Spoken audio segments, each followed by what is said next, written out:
video, we're going to be talking all about practice squads because this is a question I've gotten recently and it is worth revisiting.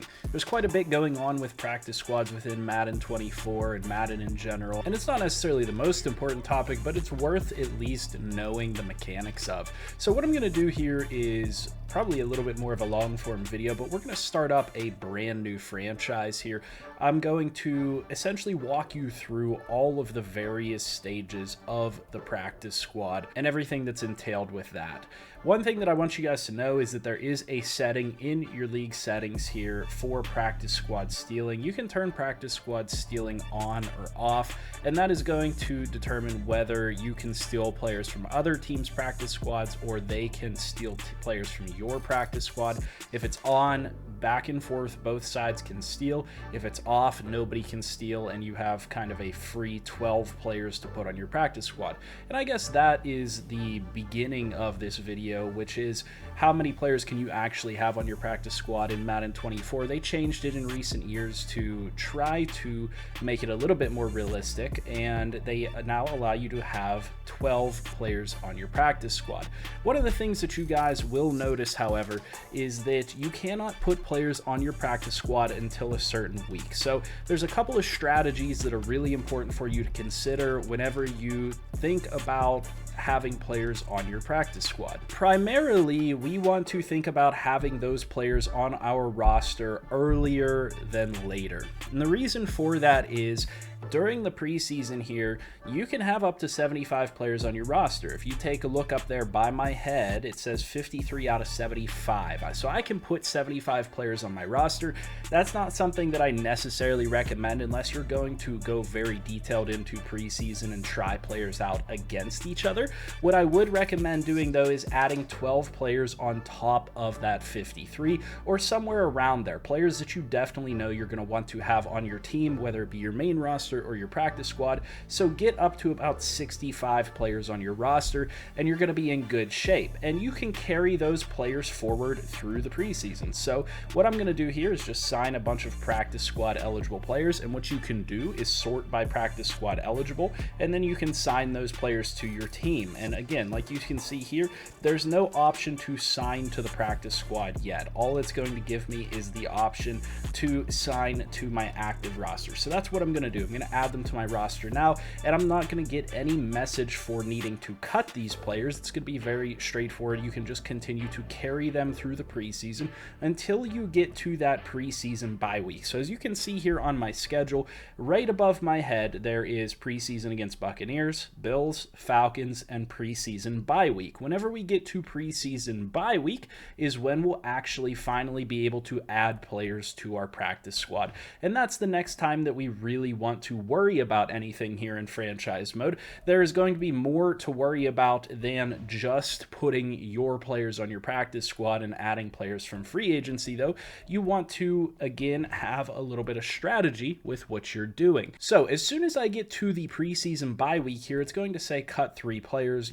That's also going to give you the option to add them to your practice squad. I can now finally either cut some of these players or move to practice squad, as you can see right here. But the thing that I really want you to be aware of is that since this is the week where teams are going to be putting players on the practice squad first, you're going to see roster moves across the league from users and CPUs alike, which is going to potentially free up additional players for your practice squad. So in this week, in preseason bye week, I always first, before I do anything else, go visit the free agent market and take a look at what's available, either practice squad eligible players or players that are on the practice squad.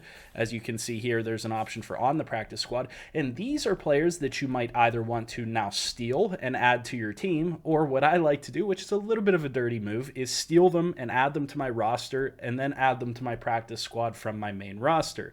So I like to have the best practice squad. Most of the time people don't pay attention to their practice squad much. So what I'll do is I'll steal the best players and add the best eligible players and just put together a solid practice squad that's going to set me up for success in the future, because these players will get added to your roster at the end of the season and they could be particularly useful to you in the long run. So for these purposes, I'm just going to go ahead and move 3 players to the practice squad or cut 3 players. What you want to consider here is if they are very young young and around the overall of 69, 70, there's a chance that they're going to get stolen. Sometimes lower than that. If they have a dev, you don't want to put them on your practice squad. So a player like Darius Rush is kind of a borderline player. He might not get stolen, but if there's other users, they'll probably want to grab this guy. I'm not going to put him on my practice squad. Instead, I'm going to cut somebody else from the roster. But again, a player that's like a 65 overall, not going to be a big issue. A Mark Robinson type of a player, exactly the type of a player that you want to put on your practice squad. And now that I've cut those players or added them to my practice squad, I would from here generally fill my practice squad completely, and then we go on to our actual week 1 of the regular season. Again, though, there's some strategy here. If you care about your practice squad, as soon as you advance to the regular season, I again immediately go to free agency to see what transactions have transpired. Because as you can now see, as soon as you hit that week 1, it triggers more transactions because you went from that preseason week where players can be added and stolen and everything now that couldn't have been done before.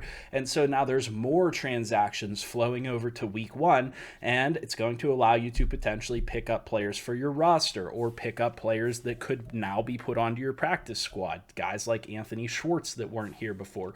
Or again, you can now steal players that might have again been added to somebody else's practice squad. So always make sure that you take a look at free agency once you hit preseason bye week and regular season week 1. Beyond this, there's not a whole lot else to worry about other than making sure that you maintain those 12 players on your practice squad. What I will mention, however, is that oftentimes these players will get upgrades by getting team XP throughout the season, and you will not see the upgrade player tab for them. This upgrade player thing only happens for players on your 53-man roster.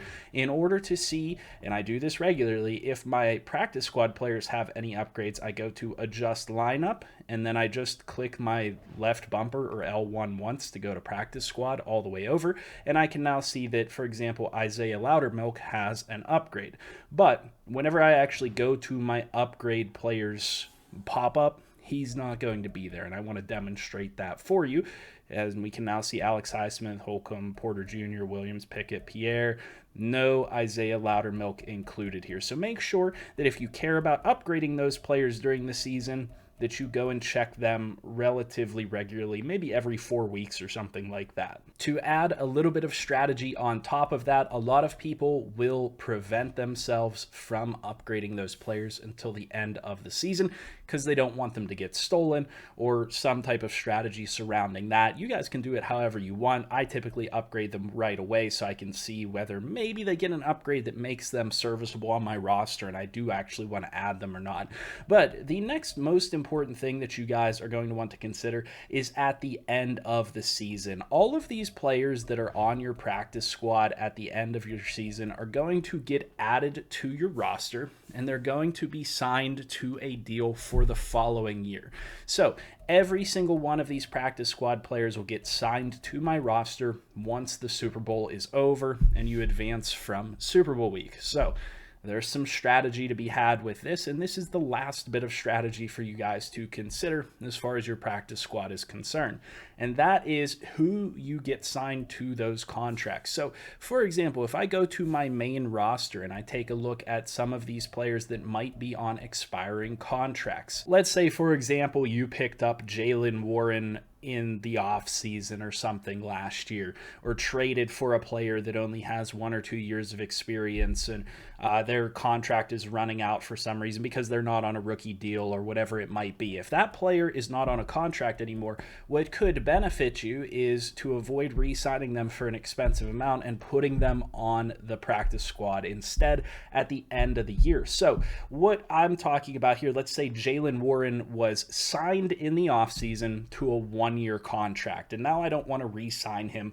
for a bunch of money for a backup running back, but I want to keep him around and I want to avoid him hitting free agency. Well, what I can simply do is right before we advance to the offseason, right before we go from Super Bowl onward, I'm just going to take him and add him to my practice squad. Now that might take a little bit of finessing because your practice squad is full, so you just simply have to go to your practice squad, open up a spot by releasing a player, cutting a player, whatever it might be, trading a player, and then I can go back over again to Jaylen Warren, and that's going to allow me to add him to my practice squad. And again, as soon as the season finishes, he's going to get signed back to your roster on a free, not free, but a cheap 1-year deal, like all of these practice squad players are going to do. And that's kind of the benefit of the practice squad, is that you get 12 players, essentially, if you do it strategically, added to your roster for a very cheap contract